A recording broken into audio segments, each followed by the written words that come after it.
Pemirsa, tim Raja Wali unit Reskrim Polsek Tanjung Rajo berhasil mengungkap pelaku maling kendaraan bermotor yang DPO sejak 2 tahun lewat. Tersangka ditangkap di tempat persembunyiannya di Desa Mularakit, Kecamatan Sungai Lilin, Kabupaten Musi, Banyuasin.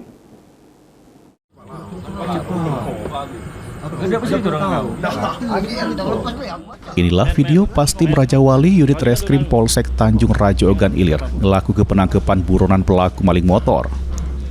Tersangka inisial IR, warga Dusun Limo, Tanjung Rajo Selatan, Kecamatan Tanjung Rajo. Tersangka ditangkap di tempat persembunyiannya di Desa Mularakit, Kecamatan Sungai Lilin, Kabupaten Musi, Banyuasin.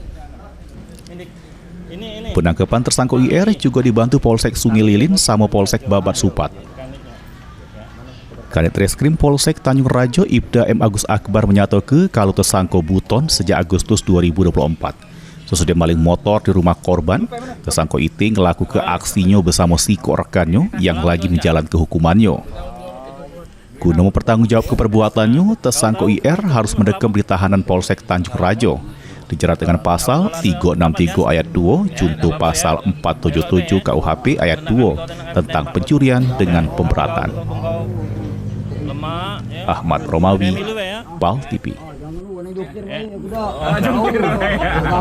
Oke, ngomong.